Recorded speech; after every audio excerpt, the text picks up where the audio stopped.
respected members of Pakistani American community, distinguished guests, ladies and gentlemen. Assalamu alaikum and a very warm welcome to all of you. On behalf of the Consulate General of Pakistan in New York, it is my great pleasure to welcome you all at this special reception in the honor of Mr. Ahsan Iqbal. We are delighted to see such a distinguished gathering representing different walks of life. Your presence reflects the strength, unity, and commitment of Pakistani American community. To begin this blessed gathering, I would like to invite Mr. Atif Raja. Please come forward for the recitation of the Quran.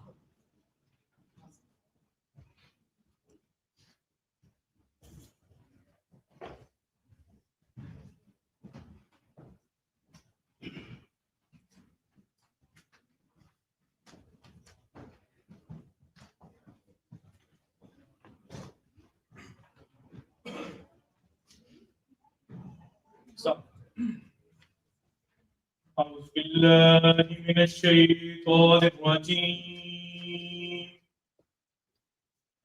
بسم الله الرحمن الرحيم هو الله الذي لا إله إلا هو عالم الغيب والشهادة هو الرحمن الرحيم هو الله الذي لا إله إلا هو الملك القدوس السلام المؤمن المهيمن العزيز الجبار المتكبر سبحان الله عما يشركون هو الله الخالق البارئ المسبح له الأسماء الحسنى يسبح له ما في السماوات والأرض وهو العزيز الحكيم صدق الله العظيم. Thank you. It is now my honor to invite His Excellency Ambassador Rizwan Seychir, Ambassador of Pakistan to the United States, to deliver his remarks.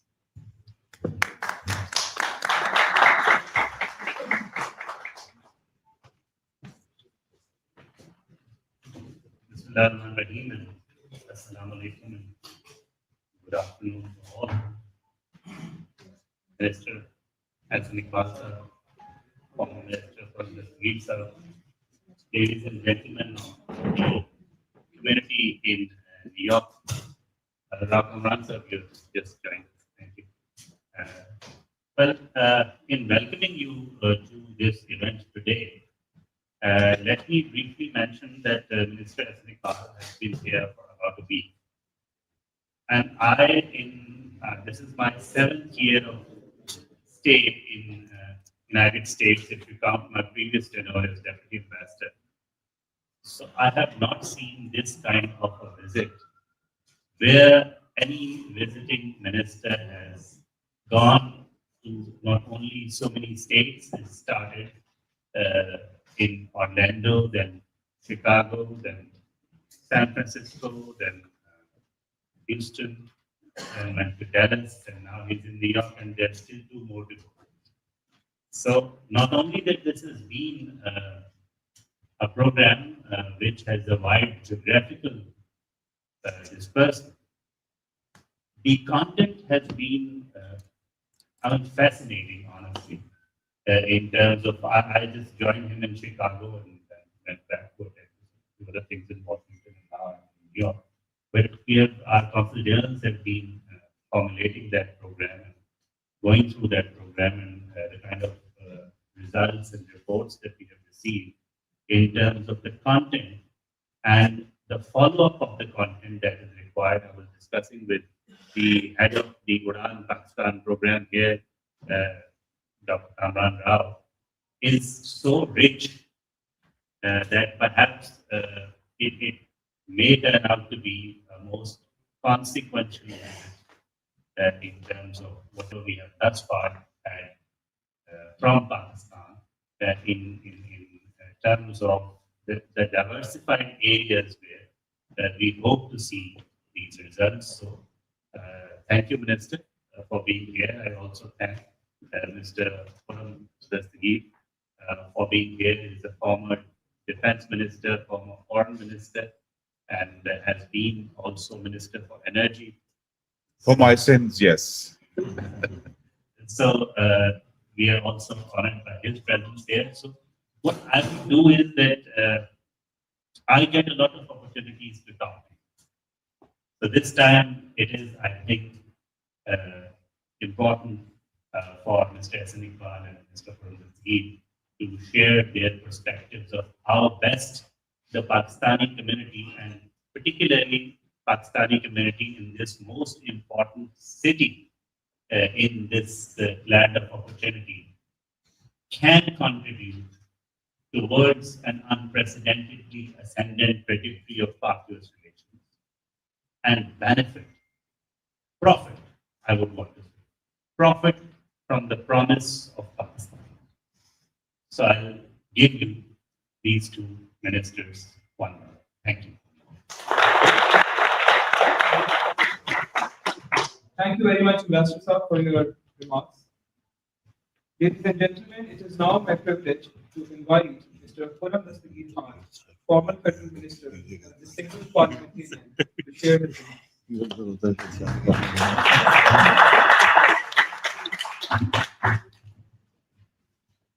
Bismillahirrahmanirrahim. I am deeply grateful to the consulate.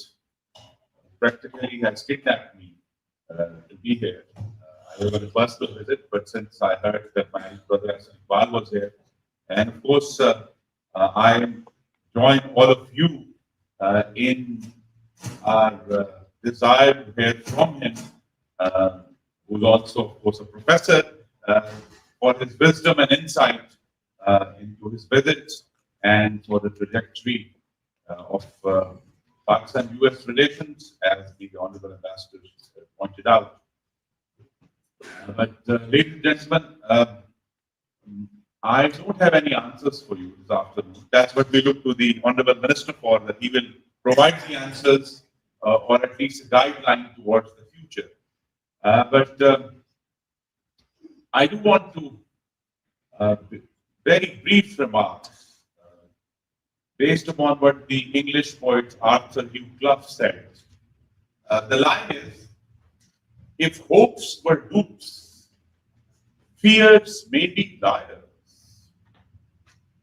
So while we are all here and many of us are veterans in dealing with how Pakistan is governed, will be governed.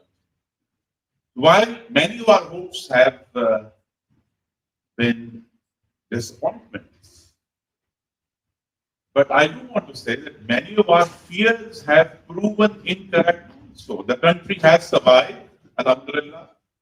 It is moving forward, and it is now, I think, in the summer and coming autumn of 2026, a unique opportunity because what my elder brother Ahsan Iqbal has been saying very regularly, that the country needs political stability. I would submit, ladies and gentlemen, that stability has been achieved to some degree. It's no longer a distant dream to say that, Pakistan should have stability. There is stability in the country. And I think the great challenge is that how do we go forward and use this opportunity in which, by a near miracle, I would say, although an engineer like me doesn't believe in miracles, but it does seem a miracle, this upswing in Pakistan-US relations, which has come after the longest time. And who knew in May? I do ask many people that if you can imagine the Pakistan of May the 5th, 2025, Marka hadn't happened yet. So there was a dejected and disappointed and divided country that we have. And now, a year later, just over a year later, we have a country that has done great things. So when I say that fears may be liars, ladies and gentlemen, the last year, through the leadership of Prime Minister Shahbaz Sharif and Field Marshal Asim been, we have cause to be proud of our country, which we haven't had for a long time. And Cassandra, they're all the same thing. They're awful, going bad. And for once, I am delighted to note that Allah Almighty's blessing, that all the Cassandra, the naysayers, have been proven wrong. And not only this winning the war against India, but this very material MOU between the United States and Iran is something that no one, I would say, including myself, no one could have foreseen in January 2025. So, this faith that we need to have in our country, this confidence that we need to have in our country, and of course, this faith and confidence should spur us to greater and more vigorous efforts instead of just criticizing and saying, this is wrong, that isn't working. I mean, there's plenty wrong in this country. That would require another very long speech. But that doesn't mean that the people in this country have given up. My great disappointment in Pakistan has been that so many Pakistanis seem to have given up. So, as I said, we wait for Professor Ahsan Iqbal to provide us the answers. But I just would request and urge you to have a renewed confidence in Pakistan. One of the founders of this very country, Thomas Paine, who said, we can begin the world anew. So, in mid-2026, as we are gathered here, I have every confidence that whatever mistakes, issues, crises, shortcomings, that we can together begin Pakistan anew with great confidence, faith in ourselves, faith in our fellow Pakistanis, and go forward. So the final thing I want to say is that before I invite Professor Ahsan Iqbal to come to the podium, is that many people ask me, does PMLN have a think tank? I said, yes, we do. We have a 2-person think tank, that is me and Ahsan Iqbal. And ladies and gentlemen, since I'm from Bujawara, I say he's the thing and I'm the tank. It also works because I have been Pakistan's defense minister also. And he's been planning this. So he's the thing and I'm the tank. And that's PMLN think tank. And that is how we have been working for a very long time. So it is my tremendous pleasure to be with Professor Ahsan Iqbal again and who has been actually been engaged with academia for a long time. He's been part of it also. So he's been engaged with academia. He is open to new ideas, new ways of doing things. Ladies and gentlemen, with this hope that we can once again believe in our country, believe in Pakistan, I invite Professor Ahsan Iqbal to the podium. Pakistan, Bindabad, Bamali.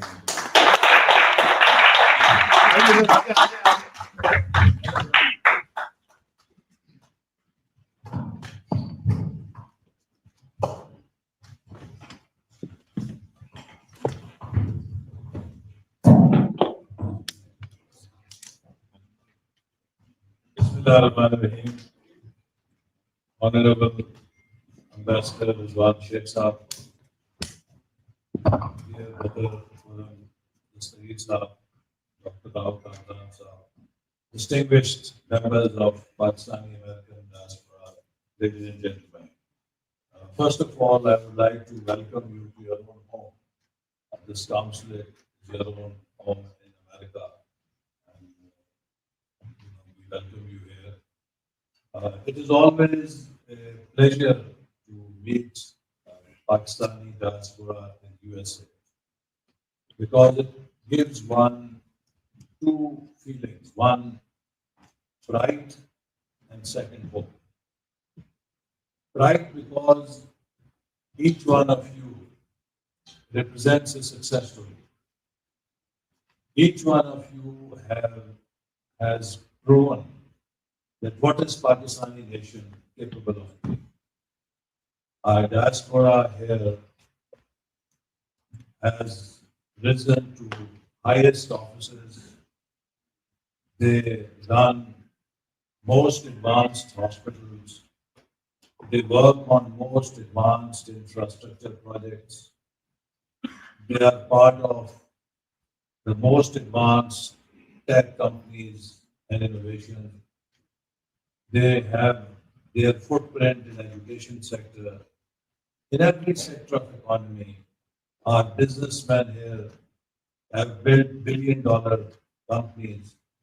So each and every American Pakistani is a pride for Pakistan and showcases the potential of Pakistan. And one also gets hope that if Pakistanis are capable of doing so well, we can also replicate this success back home. That we can do equally well as a country, inshallah, and make Pakistan a really proud nation and country. Unfortunately, while we were able to achieve great successes in our history, if we compare Pakistan from 1947 to 2026, we have come a long, long, long way. And we can very rightfully feel very proud that Pakistan has accomplished much in many areas. The country that started its journey without any resources, which did not even have common pen in its offices, is today seventh nuclear power. A country that could not even manufacture a bicycle today produces GF-17 Thunder aircrafts that shoot down Indian planes like birds. Have achieved a great deal in education and health and infrastructure. But when we shift our reference to Pakistan versus the world, the story changes. In 1980, our per capita income was $300 and China's per capita income was $200. Today, China's per capita income is $16,000 and ours is $1,600. In 1990, Pakistan's exports were $6 billion. Vietnam's exports were $2.5 billion. Today, Vietnam exports more than $450 billion and we only export $40 billion. So the story can go on and on. We saw many countries which were far behind us overtake us. So the natural question that comes to each and every Pakistani's mind is, what was it that we lacked? Was it competence? Was it lack of planning? Was it a lack of resources? Was it lack of commitment? I think, in my opinion, Pakistan lacked none of these compared to these countries. We were committed. We had very good plans. We have been blessed with all kinds of resources, and our people are super intelligent. But if you look at these successful countries and our own country, what we find that while we were able to make good plans, we failed in creating the right ecosystem that translates any good plan into delivery. And all these countries were able to develop the right ecosystem which enabled them to achieve desired results. And my favorite example is always one of a seed. You may have the best of the best seed, but that seed is no guarantee of the harvest unless you provide an enabling environment. And once you plant the seed, you give soil stability for seed to germinate, to grow into a plant and grow the fruit that you want to harvest. But if after planting the seed, you will again plow the land, the seed will never germinate. Yes, it will never give you any fruit. So therefore, unfortunately, Pakistan's checkered political history, where we made the plans, but plans were not given the opportunity to grow and give results. That was fundamentally the difference that made other countries move forward and be like that. In 1990-91, under Prime Minister Nawaz Sharif's government, Pakistan was the first country in South Asia to introduce new economic reforms, deregulating the economy, introducing privatization, introducing liberalization of economy. And those policies were at that time copied by India. Mr. Manmohan Singh, who was the finance minister, got SROs of those policies from Mr. Sartaj Aziz, who was our finance minister. And India followed those policies for the next 10 years. And in our country, we dismissed the government in 2 years. And with that, government also threw out those reforms into the dustbin. In 97, 98, we had Vision 2010. We were the first country in South Asia to have a long-term plan like that. But in 2 years, there was martial law, which again threw the plan into dustbin and it could not run. In 2013, we again came back into government. At that time, country did not have electricity for 20 hours. Not a day would pass when the suicide bomber would not blow himself in some part of the country. Karachi had virtually become hostage and victim to crime and terrorism. And any day, if we had single-digit killings in Karachi, people would take sigh of relief that today is a peaceful day. Otherwise, there were double-digit killings every day, Gori, Bangladesh, and target killings and all sorts of things. So from there, again we picked up the thread, and within 4 years, 11,000 megawatt energy generation was added to the grid. Pakistan fought terrorism through Operation Zarbul Fasad and Zarbiyaz, as a result of which we had zero terrorism by 2017-18, and all these terrorists ran to Afghanistan to find sanctuary. CPAC became our driver. Within 3 years, we got $25 billion worth of investment from China. And in 2017, PricewaterhouseCoopers projected that Pakistan is well on its way to be among the top 20 economies by 2030. This is not government saying, but it was PwC making that projection. But in 2018, we again caused disruption, and government was dislodged. A new government was installed with no experience of running the government. In 4 years, we saw 5 finance ministers come and go. And the new government reversing all the policies that previous government had started, and the biggest victim became the CPAC. And the point came that on 1st April 2022, country almost internally defaulted. Government had not yet changed. Finance ministry for the first time in country's history said it is not going to release single rupee for the last quarter installment of development budget because it has no money. This had never happened, even at the time when we had nuclear sanctions imposed on us. We were able to fund our development budget for the whole year.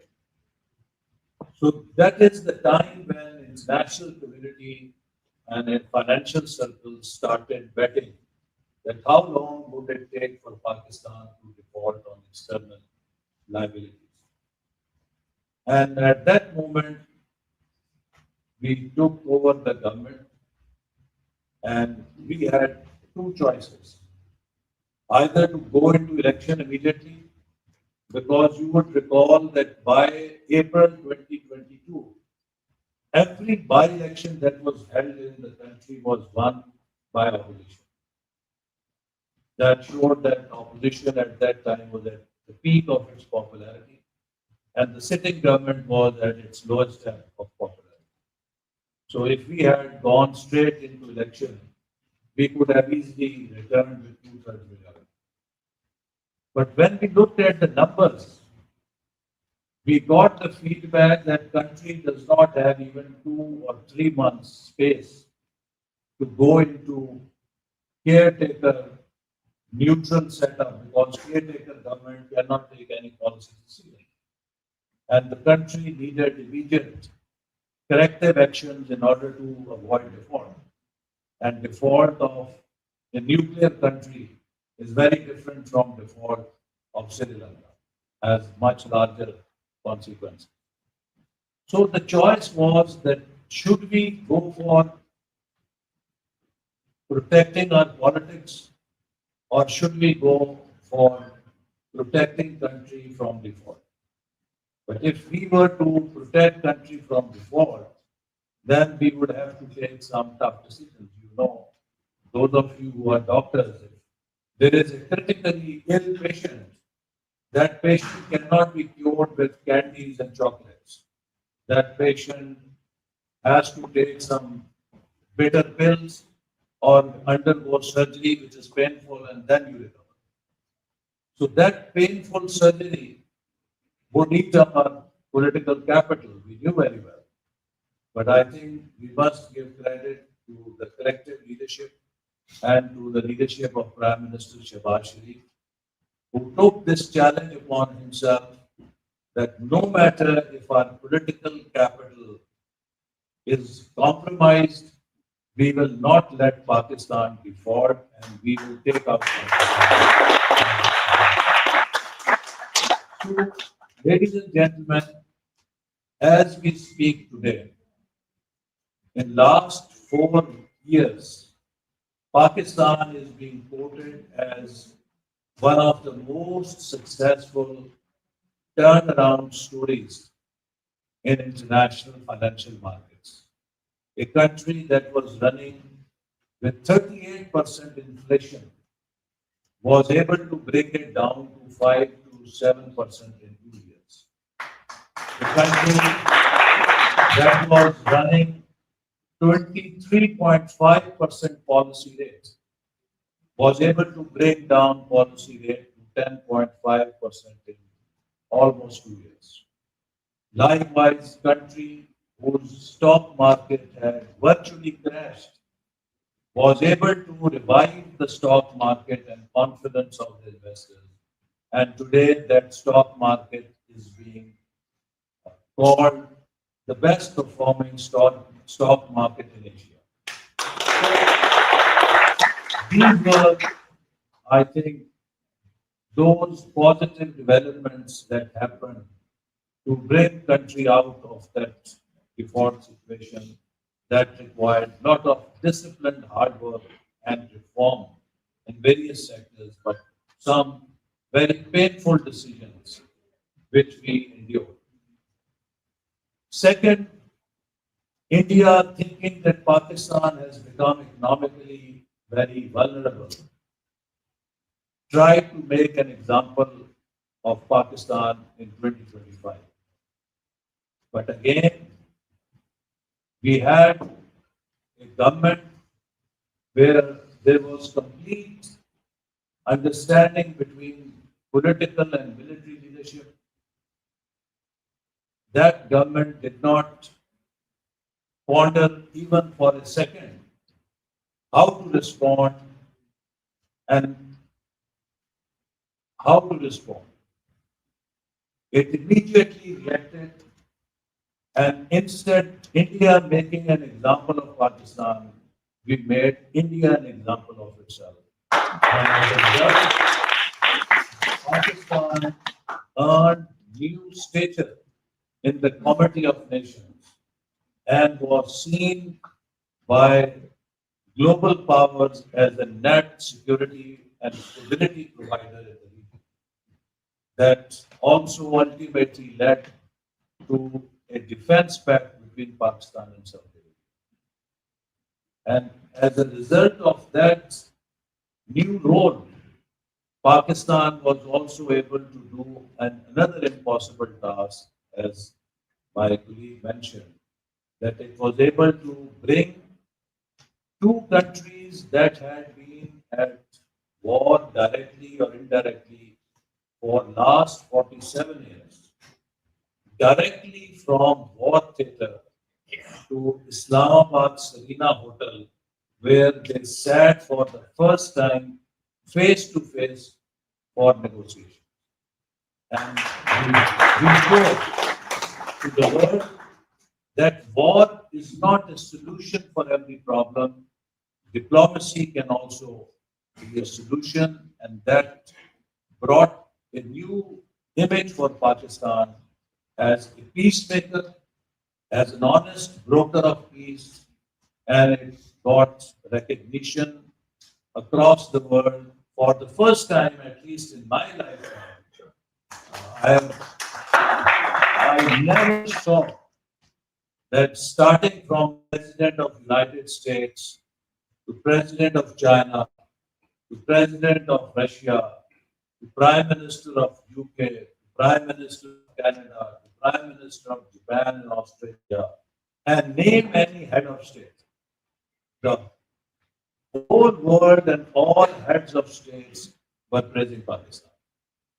I have never seen in my life that international media, which was always casting Pakistan very negatively, was globally projecting Pakistan as a peacemaker and celebrating Pakistan's diplomatic.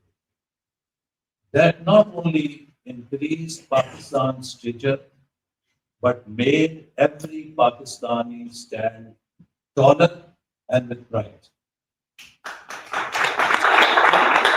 When we were, traveling from Columbus, Ohio to, no, it was, I think, Columbus to Chicago, there was rush on the airport.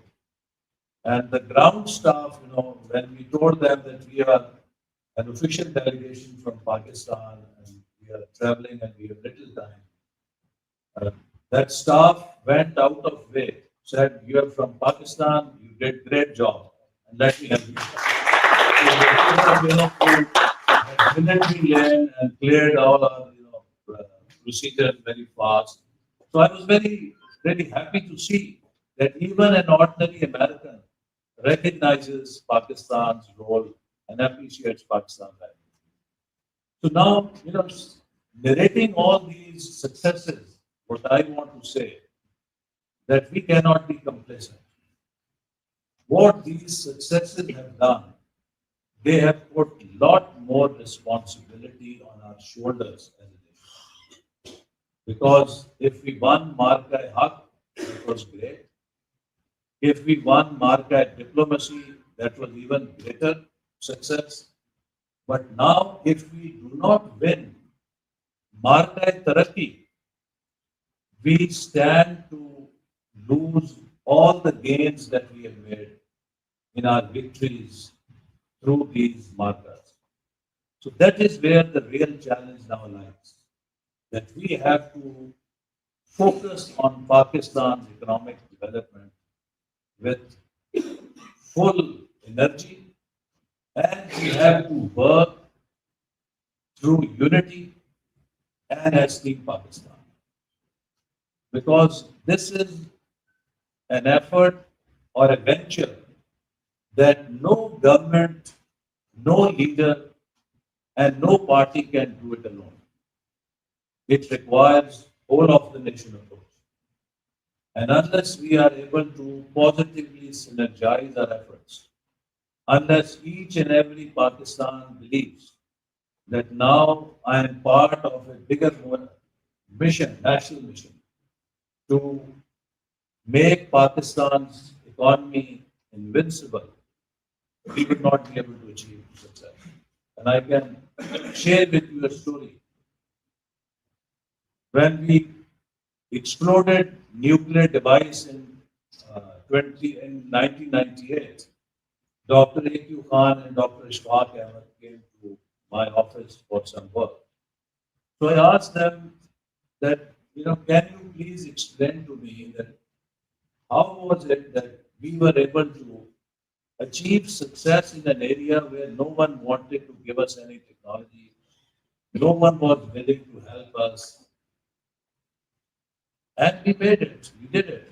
But there are other areas where international community is wanting to help us, education, health, industry, blah, blah, blah. They also give us a lot of money to support us, but we are unable to do it. So what do you think was the reason? So they gave 5, 6 reasons. And one of the reasons they gave was that we had a shared mission across our organization. From janitor to the bus driver who drove our scientists from Rawalpindi or Islamabad to our office, to our principal engineers and chairmen, everyone believed that he or she is part of a national mission. Even janitor thought that he is part of making the bomb.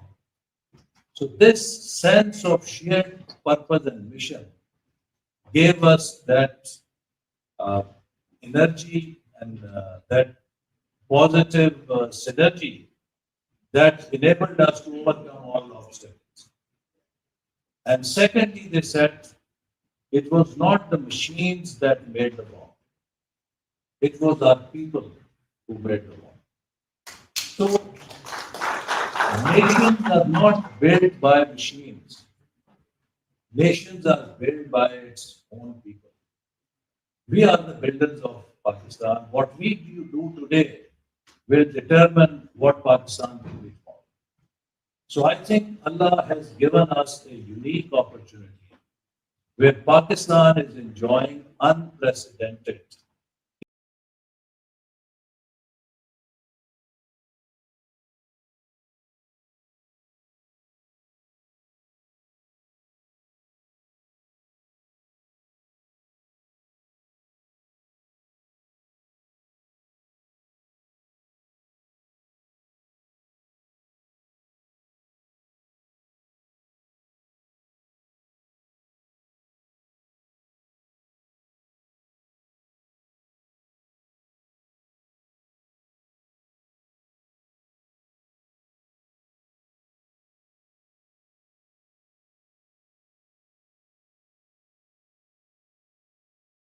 first and foremost challenge that we face is exports. Why we have failed to develop as fast as other countries is because we failed to develop our exports as fast as other countries. Every time we grow, there is an appetite for imports, but correspondingly we are unable to earn dollars to pay for the imports, and we have to apply brakes and crash them. So this boom and bust cycle can only end if we can exponentially grow Pakistani exports. So we have set a target that by 2035 we must cross $100 billion export target. So USA is one of the major, rather the biggest export market, but we are still much underrepresented in the sectors where we export. So I think Pakistani diaspora is very uniquely placed. You know the market here, you know your country. So I would say that you all have to become uh, sales agents or marketeers for Pakistan to make sure that we can get greater access and we have more penetration into US markets through Pakistani products, and we can make Pakistan, made in Pakistan, a quality brand and a leading brand in USA. So that is, to me, the first and foremost challenge we face at home and abroad. And Pakistani diaspora can really help to become bridge between international markets and production at home. The second challenge that we face is a challenge that every country is facing today. The world is now entering into a new age, which is AI-led age. When we graduated, it was PC and internet revolution that was the disruptor. But now it is artificial intelligence that is a new disruptor, and people say is a bigger disruptor than internet. So we have to get ready for it. And we can only get ready if we are able to develop new skills, new capabilities, understand the challenge or the dynamics of this change, and position ourselves in a manner where we don't become victim of the change, rather we are able to take advantage of this change. This again would require very high quality human resource to imagine this change and to help develop technology linkages that will enable Pakistan to adopt AI faster and to equip itself with the new skills. So again, in USA, we have best of our best IT, AI talent, and that talent, I think, can play a big role by developing partnerships and bringing back knowledge that will enable us to make this transition faster. At home, this is our number one priority. We are investing heavily in equipping our youth in digital skills. On a lighter note, I would say that our vision of future is not giving our youth katas and katis. We want to give them digital skills. So, with other countries also, like China, we recently signed 2 agreements to train 300,000 young boys and girls in digital skills. With USA, we have revived US-Pakistan Knowledge Corridor to send our best and brightest to the leading universities here so that we can have high quality human resource that can make Pakistan move forward in this new techno economy. In my recent visit, I had the opportunity to meet some of the leaders of these institutions, and I'm happy to report in Chicago, when I met University of Illinois Chicago, we developed understanding with their School of Medicine that will help us take robotic surgery to Pakistan. And we made a link with PKLI, and they also agreed to train Pakistani surgeons in application of state-of-the-art new generation of robotic surgery, which can actually revolutionize healthcare in Pakistan. The surgeon sitting in Lahore can perform surgery in Narwal or Lodra through robotic surgery. Similarly, another good news is that when I met Illinois Institute of Technology president, we agreed that IIT, which is one of the leading technology universities like Georgia Tech, Caltech, and others, he agreed to open IIT campus in Pakistan. That would be leading US university that will go to Pakistan. Number of them have gone to India. They are already in Bombay, but they agreed to come to Pakistan. Similarly, with University of Chicago, we had an understanding to place more doctoral students there and undertake joint programs. I'm going to Cornell University day after, where we are signing an MOU to link their innovation center with innovation innovation in Pakistani universities, how we can replicate that model in Pakistan. Then day after, MIT and Harvard. So we are trying to build all these connections and connect the dots so that we have those partnerships that will enable us to produce high quality human resource that will take us into the next phase of development. 3, environment and climate change is Pakistan's third biggest challenge. We are among the top 10 most vulnerable countries to climate change. For no fault of us, our global greenhouse gas emission is less than 1%, but we are among the top 10. So we have, either we look at others or we do something about it. In 2022, we found that the world has no climate justice, and we are all on our own. So we are now focusing on water security and food security. We sent about 1,000 agriculture experts to China to get training in the new digital and other technologies that are being applied into agriculture for increasing productivity, for new seed development.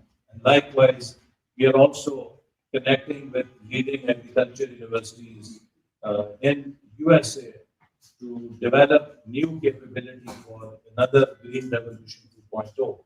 USA was, responsible for bringing green revolution in 60s when they helped us develop Maxi Park and other varieties. So now we hope that we can do it again. The fourth challenge that Mr. Dasari also mentioned is energy sector. Our dependence on foreign oil has exposed our vulnerability again during this Iran-US war.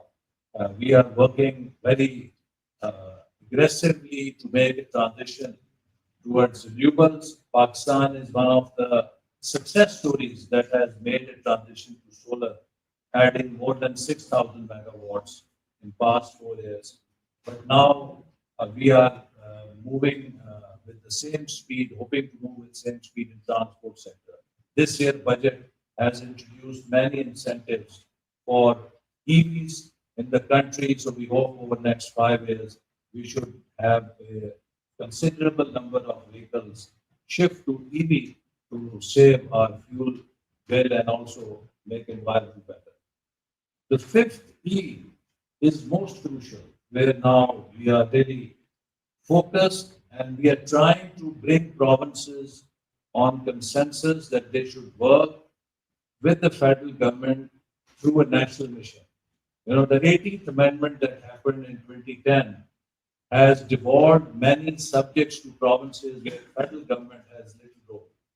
And all these subjects which were devolved are largely relate to social sectors, education, health, population. We have a population growth rate of 2.55%, which has increased from 2.4% in 2017. So what it showed the last census, we have now, brake se pair utha ke accelerator pe dal diya. So that we need to arrest immediately because no country has grown with that kind of population growth. So the Prime Minister has recently constituted a National Population Council in which all chief ministers are members, and we hope that over the next 2 to 3 years we will try to bring down population growth rate to around 2% and then gradually to 1.5%. We also face the challenge in education and health. No country has developed unless it is achieved 90% literacy rate. Our literacy rate is 63%. So again, we are working with the provinces that they need to speed up education and literacy in their provinces so that we at least have 90% literacy, without which, you cannot really claim that we can run the race of development too far, because human resource development is key to development in future. This E of equity deals with education, health, and population, as well as empowerment of women and youth, who are, I think, two principal drivers for us in future. Our women have 23% workforce participation rate. We ought to go beyond 50%. If we have to grow and also control population growth. So there again, we have ambitious plan for women empowerment and creating job opportunities for them, and likewise for the youth, which is 60% of our population. So this 5 E's framework is our model under Udan Pakistan, on which government is working with the provinces, and we hope that by 2035, if we follow this path, we can very well become a $1 trillion economy. But if we continue on business as usual model, then by 2035 we could be just $650 billion. But with the population load that we have, that would be a disaster.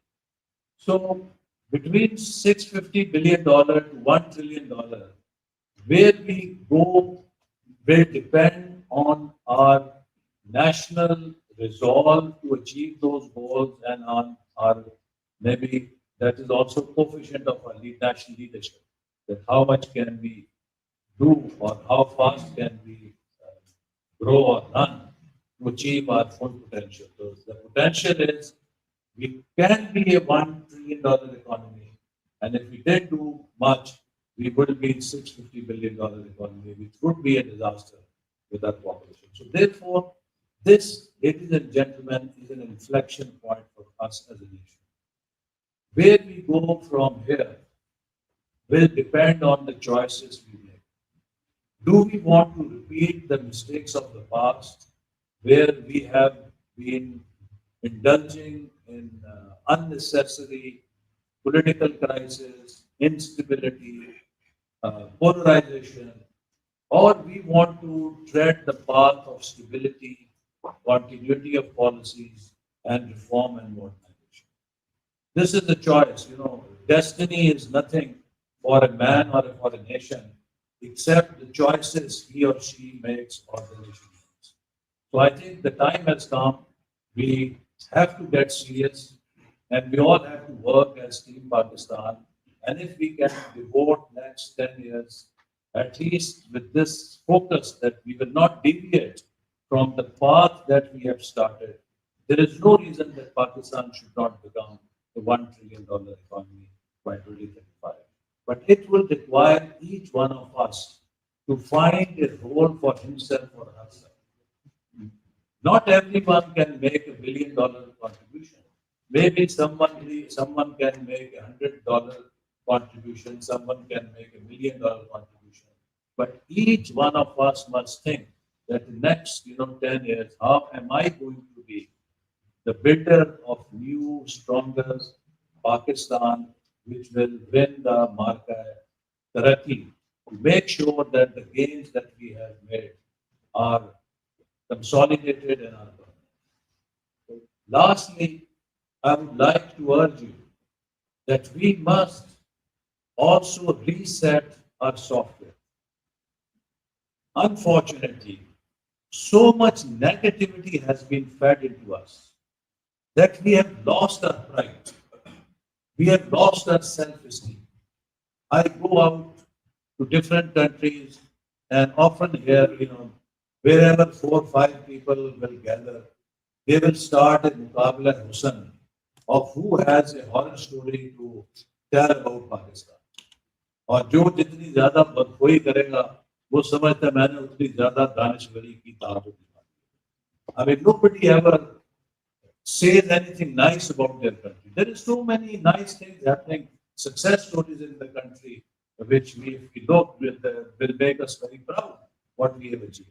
So I think, if you look at any country where we are sitting or any other country, every country has glass half empty and glass half full. And if you just want to keep cribbing about glass half empty, you can never achieve anything. I think we need to look at the glass half full and get motivated and try to fill the remaining glass. And that will certainly, inshallah ta'ala, enable us to achieve what we desire for ourselves. Lastly, I want to give you one food for thought. We all have families. Can you tell me any family where there is no conflict, where there is no difference of opinion? Every family has difference of opinion. Every family has some kind of a conflict. But do you ever go out and put a poster in the marketplace or somewhere that जी आज मेरी बीवी ने मेरे से बड़ी झगड़ा की है, मैं बाजार में इश्तेहार लगाने आया। आज मेरे शौहर ने मुझसे बड़ी बदतमीजी की है, मैं पोस्टिंग ए पोस्टर। आज मेरे बड़े भाई ने 2 चपेड़े मारी हैं मुझे, मैं इश्तेहार लगाने आया। Even if we have an argument, we try to make sure कि जो हमसाया है, जो नेबर है, उसको आवाज ना जाए, उसको ये ना पता चले कि इनके घर के अंदर फसाद भी है। We protect the dignity of our family. What kind of politics is this? That we are washing our dirty linen on the streets of Washington, Chicago, San Francisco, London, Europe, in international politics. Are we equally sincere to our country like we are sincere to our families?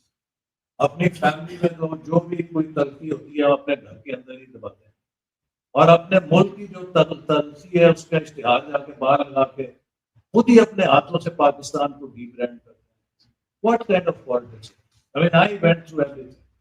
I was victim of the hate speech that was done by someone in Pakistan, and I have a bullet in my body that still is I'm carrying. But I have never gone out and said this is what happened to me in Pakistan. I was put in jail by a gentleman for no rhyme or reason on a false case. And Mr. Ahsan Iqbal, who was the accountability czar on Geo said, confessed that I told our leader that this case against him, Ahsan Iqbal and Shahid Khan are bogus cases and they will not stand a test of law, so we should withdraw them. And he said, नहीं मेरा बयानिया खराब होगा, मैंने वापस नहीं लेना. So we were victims of that biyaniya. We suffered, our family suffered. I am educated in the United States. I know how to approach each and every congressman and senator. मैंने तो कभी किसी congressman और senator का दरवाजा नहीं खटखटाया, माई बाप बचाओ जेल में फेंक दिए, मुझे बड़े बुरे लगे. वो बल्कि वो हमें जब जेल से लेके जाते थे, so I used to wear suit and tie. So one day superintendent asked me कि सर हम तो आपका रिमांड लेने जा रहे हैं, आप तो ऐसे स्टेशन से जाते हैं जैसे किसी शादी में जाना है. मैंने कहा यार हमारे पंजाब में कहते हैं कि शरीकियां ने जाना ज्यादा साज बच के जाए. We enjoy that activity, it's part of the game.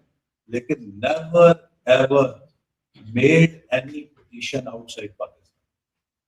Because why should we defame Pakistan? It is our own internal matter. Each one of us, every leader went to jail. Neither Nawaz Sharif, nor Shehbaz Sharif, nor Khaja Asif, nor Rana Sanawallah, nor Khaja Sadr, nor anyone. Nobody ever, we have our sympathizers here, but nobody ever made a protest outside White House. Nobody ever made any protest outside House of Lords or House of Commons and Parliament House. Why? Why should we defame Pakistan? हाँ, झगड़ा है, मुल्क के अंदर अपनी अदालत है, अपनी पार्लियामेंट है, अपनी सड़कें, उधर ही लड़ेंगे, उधर ही जीतेंगे. लेकिन मुल्क से बाहर सिर्फ पाकिस्तान है, पाकिस्तान का. That should be the story. We don't need enemies. अगर हम एक दूसरे को नीचा दिखाएंगे पाकिस्तान से बाहर, we have to have one face, and that is only Pakistan. And I always say कि we may have different addresses, हमारे पते जुदा हो सकते हैं, लेकिन डाकखाना हम सबका पाकिस्तान है, उस पे we cannot compromise. Please, my humble request to you is that I would never say कि सारे के सारे बाजमात हमारी जमात में शामिल हो जाएं या किसी और जमात में शामिल हो जाएं. You are all entitled to hold your opinions. लेकिन खुदा के लिए एक बात को ना भूलें कि having different opinion does not make anyone lesser Pakistani than you. To be equal, you don't have to be same. We can be different and yet we can be equal Pakistan. We can be different, yet that ability to work together for Pakistan should not go. We should not be so polarized that we cannot even sit together. We cannot even go together to our congressman or senator for any issue that relates to Pakistan. Balki we go and poison the congressman and senator. ये काम नहीं करना, फलाने में भी sanction लगाए, फलाना भी करे. ये तो I don't think this any country does in the world that we have been doing. So this polarization has to come down. Misinformation we have to fight wherever it is. आज आप देखें कि हमारे फौज की और फील्ड मार्शल साहब की पूरी दुनिया किसने पढ़ रही की बात नहीं, लेकिन कुछ हल्के हैं कि जो अपने रियासत के इदारों के खिलाफ वो कुछ किरदार कुशी कर रहे हैं कि I think even Raw cannot imagine that kind of characteristic. So is this Pakistani? What kind of Pakistani are we? So I think we have to grow and come out of this kind of polarization, and we all are just Pakistanis. Pakistan, आज अगर पाकिस्तान को अच्छा दिन मिला है तो ये तो नहीं है कि मुस्लिम लीग नून वाले की पाग ऊंची हो गई है और पीटीआई वाले की पाग नीची हो गई है, या एक जमात की ऊंची हो गई दूसरे की नीची हो गई है.